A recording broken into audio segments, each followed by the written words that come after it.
In the 11th century, England was a divided land where royal power was contested by many. The kingdom was under the rule of Edward the Confessor, a king of Anglo-Saxon origin, but one who maintained a friendly relationship with the Normans, especially with William, Duke of Normandy. What seemed to be a peaceful alliance would soon become the epicenter of one of the most famous invasions in history. When Edward died in 1066 without leaving a direct heir, the throne of England became the target of several ambitions. Three major figures claimed the right to the throne: Harold Godwinson, the most powerful military leader in England, Harold Hardrada, King of Norway, and of course William, Duke of Normandy. Each believed they had a legitimate claim to the English crown, but what followed would be an epic struggle, with only one emerging victorious. Harold Godwinson was the first to be crowned after Edward's death. His reign, however, began under great pressure. The first major threat he faced was Harold Hardrada, who, with a Norwegian army, invaded northern England. In a fierce battle in the region of Stamford Bridge, Harold Godwinson, with his Anglo-Saxon forces, defeated Hardrada and his army. However, the victory came at a high cost, and the Anglo-Saxon king had little time to celebrate. Barely had the dust from Stamford Bridge settled, and a new threat loomed on the horizon. William of Normandy, who already had a long history of ambition regarding the English throne, wasted no time. He had received, according to him, a promise from Edward the Confessor that he would be the legitimate successor. Moreover, Pope Alexander II himself supported William, which not only gave him religious legitimacy but also an army of crusaders willing to fight for the cause. William gathered a massive fleet carrying men, horses, and supplies, and on September 28, 1066, he initiated the invasion of England, crossing the English Channel and landing at Pevensey in the south of England. The shock was immediate. When Harold Godwinson learned that William had landed, he marched with his forces to the south of England without rest after the victory at Stamford Bridge. He knew that his only chance of retaining the throne was to defeat William before he could establish a foothold in English territory. The fate of England was about to be decided in a single battle. William, Duke of Normandy, was preparing for the battle of his life. He knew that if he lost, his hopes of conquering England would be shattered. The battle would take place on an open field near Hastings, where Harold Godwinson's army had positioned itself in a defensive line on top of a hill, hoping that the difficult terrain would give them an advantage. The tension in the air was palpable. The morning of the Battle of Hastings on October 14, 1066, arrived with a sense of uncertainty. William, who had considerable battle experience, positioned his army strategically using archers, cavalry, and infantry. He knew he couldn't face Harold in a direct confrontation without using his forces wisely. Harold, for his part, trusted in the skill of his men and in their defensive position. He formed the famous shield wall, a solid line where soldiers stood protected by each other, creating an impenetrable barrier. The battle began at dawn, with a rain of arrows fired by William. The Norman archers attacked the Anglo-Saxon shield wall, but nothing seemed to break Harold's formidable defense. Next, William sent his cavalry to attack the Anglo-Saxon lines, but Harold and his men held fast, maintaining their formation. The fighting was fierce, with blood spilling across the field, but Harold Godwinson knew that if he could hold the line and maintain his position, victory would be his.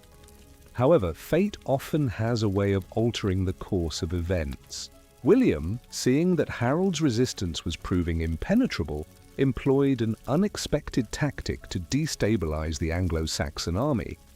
He ordered a feigned retreat. His army, pretending to be defeated, began to fall back, drawing part of Harold's forces out of their fortified position.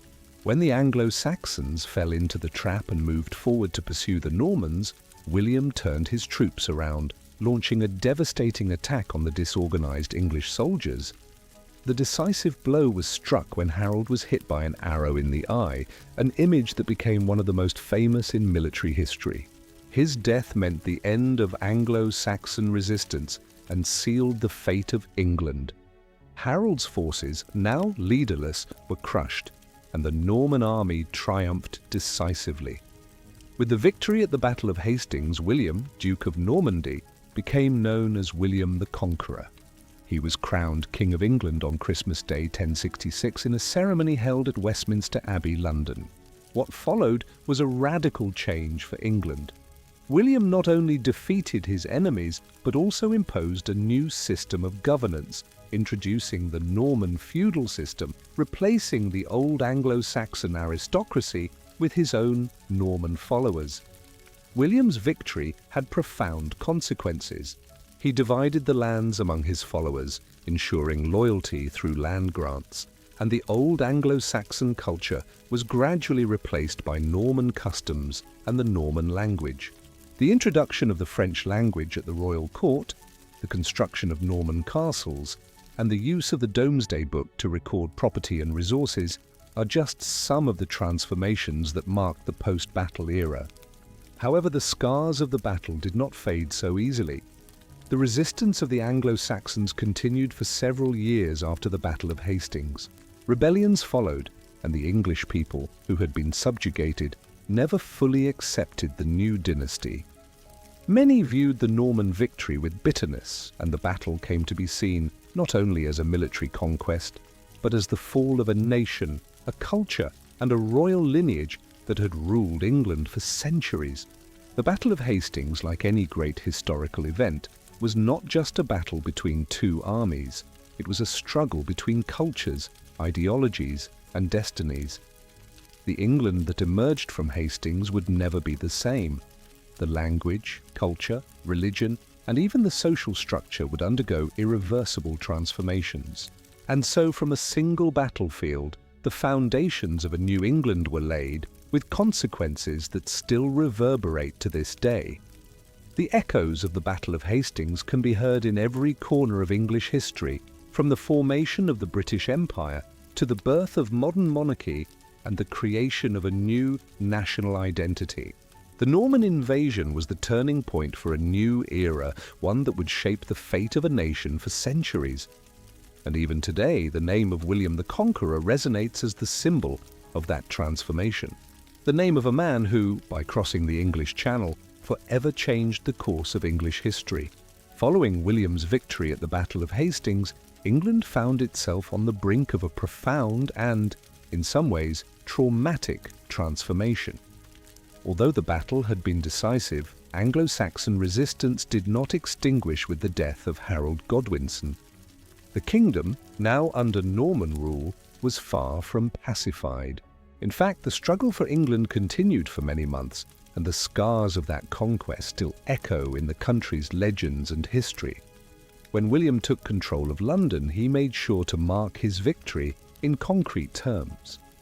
As was customary for a conqueror, he began building castles and fortresses throughout England. These castles were not just military bastions, but symbols of Norman dominance. The most emblematic of them all was the Tower of London, an imposing fortress built along the River Thames, which would become the centre of William's power in England. The castle symbolised the new order, the new England being forged under the auspices of the Norman dynasty. The construction of these fortifications also had a strategic purpose. The castles served as centres of control and defence, helping maintain order in the newly conquered kingdom. The Normans, coming from a feudal society, utilised their experience in building fortifications to consolidate power and protect the new regime from the remnants of Anglo-Saxon resistance. This was not to be a mere takeover of power. William knew that to ensure lasting domination, he needed a rigid and invincible system of governance. The war and resistance did not end with the victory at Hastings, however. Several hotspots of rebellion began to emerge across England, especially among the Anglo-Saxons who had not yet accepted Norman rule. They rose against the castles and the imposition of new laws, seeking to restore the old order. One of the first and most significant uprisings was the rebellion of the Anglo-Saxons in northern England. known as the Revolt of the Northmen. These lands, far from William's direct control, became hotbeds of fierce resistance. However, William was not a man to hesitate in the face of resistance. He reacted with remarkable brutality, and his treatment of the rebels became one of the darkest aspects of his conquest. He initiated a series of reprisals against the rebellious regions, destroying villages, burning lands, and laying waste to crops.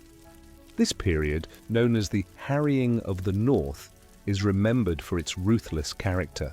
William's army killed, plundered, and devastated the northern lands, bringing terror to anyone who opposed Norman rule. While these tactics proved effective, they also ensured that hatred toward William and the Normans spread throughout the country. Meanwhile, the most visible and lasting change that William imposed was the social restructuring of England. The old Anglo-Saxon landholding system was completely replaced by the new Norman feudal system. The land, which had once been distributed among Anglo-Saxon nobles, was largely taken away and given to new Norman lords. The Anglo-Saxon elite was replaced by a Norman aristocracy loyal to William. This political and economic rearrangement had a profound impact on English society, with the Anglo-Saxon population now subordinated to a new system of laws and hierarchies. The Norman language and culture also began to infiltrate, especially among the courts and the higher classes, leaving an indelible mark on the English language. This process of conquest was not merely a political shift, but also a cultural revolution. The introduction of Norman French at the royal court and among the nobility meant that Old English was gradually replaced by Norman French, creating a fusion of cultures that would lead to the evolution of Middle English, a language that was no longer purely Anglo-Saxon, but a blend of Anglo-Saxon, Norman, and Latin influences. In addition, William's relationship with the Catholic Church was of great importance. The Church, which already wielded significant power in England, was strengthened under the new regime. William used his alliance with the Church to consolidate his control, ensuring that the clergy remained loyal to the new monarchy. In return, he received papal blessing, which gave him moral and religious authority over the English people. Through this relationship, he ensured that the Church remained a powerful force in the country, ensuring a balance of power that benefited both the monarchy and the clergy. As the new regime solidified, the Domesday Book became one of the most important tools of control that William used. Ordered by him in 1085, the Domesday Book was a kind of national census, where all properties, lands, goods, and resources in England were recorded. This grand inventory allowed William and his Norman lords to maintain detailed and accurate control over the wealth of the kingdom, facilitating tax collection and the distribution of land among his allies. The Domesday Book, with its meticulous records of properties and resources, is considered one of the greatest sources of knowledge about medieval English society, and to this day it stands as a fascinating record of William's feudal power. Over the years, resistance to Norman domination gradually waned, but the wounds of the conquest never fully healed. Although William was an effective ruler, the memory of the Battle of Hastings and the suffering imposed by the invasion was preserved in English culture. The battle became a landmark, not only in military terms, but also in the creation of a new identity for England. The old Anglo-Saxon kingdom was replaced by a new monarchy rooted in Normandy, and the history of England would forever be divided into two distinct eras: the Anglo-Saxon era and the Norman era. William the Conqueror lived until 1087, ruling England for more than 20 years. During this time, he solidified his position but also faced difficulties, such as internal rebellions and family disputes. At the end of his life, he fought against a series of uprisings that arose within his own family as his sons contested the succession. Even so, William's legacy was immeasurable. The foundation of the Norman Empire in England would be felt for centuries, from the monarchy to the development of English culture to the structuring of a new aristocracy and even the creation of an English identity, now marked by the fusion of Anglo-Saxons and Normans. His death did not end the impact of his conquest.